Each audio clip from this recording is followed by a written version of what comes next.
ഇന്ന് നമ്മുടെ വീട്ടിൽ ഒരു അതിഥി വന്നിക്കേനു. അയാളാണ് നിങ്ങളിപ്പോൾ സനുവിൻ്റെ കൈ കണ്ടുകൊണ്ടിരിക്കുന്നത്. നേരത്തെ കണ്ണ് കാണാണ്ട് വീട്ടിലേക്ക് ഓടിക്കയറിയതല്ലേ, പറന്നു കയറിയതാണ്. സനുവാണെങ്കിൽ വീഡിയോക്ക് വേണ്ടിയിട്ട് ഓവറായിട്ട് ക്യൂട്ട്നെസ് എല്ലാം ഇട്ടുകൊണ്ടിരിക്കുന്നുണ്ട്.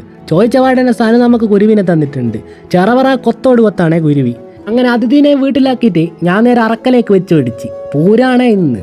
നിറച്ച ആൾക്കാരെ കൂട്ടത്തിൽ കൂടെ തന്നെ ചെറവറ നടന്നുകൊണ്ടിരിക്കുവാണ്. എവിടെ അമ്പലം ഒന്ന് തപ്പി കണ്ടുപിടിച്ചുകൊണ്ടിരിക്കുവാണ്. വലിയ പിടുത്തമൊന്നുമില്ല. ആ ലൈറ്റുകൾ എവിടെ അവസാനിക്കുന്നോ അവിടെ ആയിരിക്കും അമ്പലം എന്നുള്ളൊരു ചെറിയ പിടുത്തമുണ്ട്. ചെറവറ നടന്നുകൊണ്ടിരിക്കുവാണ്. പോകുന്ന വഴിക്ക് തന്നെ ഒരു ആന പട്ടയം കടിച്ചു പിടിച്ചിരുന്നു. അമ്പലത്തിലേക്ക് അങ്ങോട്ടാ പോകുന്ന വെച്ചാൽ ആന പറയാ നേരെ വെച്ച് പിടിച്ചോന്നു. അങ്ങനെ നേരെ നടന്നുകൊണ്ടിരിക്കുവാണ്.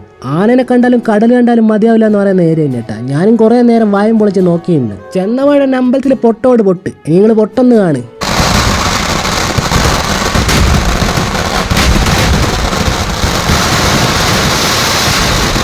പൊട്ടലും കഴിഞ്ഞ് നേരെ വീട്ടിലേക്ക്. അധികം നേരം നിന്നാൽ ബോറടിക്കും. പിറ്റേ ദിവസം രാവിലെ കുരുവിക്ക് കണ്ണ് കണ്ട സമയമായിക്ക്. നേരെല്ലാം പരവരാ വെളുത്ത് വരുന്നുണ്ട്.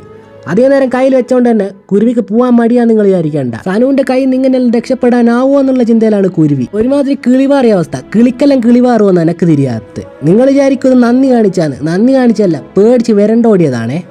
അങ്ങനെ ഒരു മരക്കൊമ്പ് പോയിരുന്നു. സനുവിനാണെങ്കിൽ സങ്കടം മൂത്തിട്ട് കരച്ചിലും ചിരിയെല്ലാം ഒരുമിച്ച് വരുന്നുണ്ട്. അതാണ് നിങ്ങളിപ്പോൾ കണ്ടുകൊണ്ടിരിക്കുന്നത്. അപ്പോൾ ഇന്നത്തെ വീഡിയോ ഇത്രയേ ഉള്ളൂ. ഇനി ഇതുപോലത്തെ നന്മ വീഡിയോകളായിട്ട് എപ്പോഴെങ്കിലും കാണാം. അപ്പോൾ ബൈ.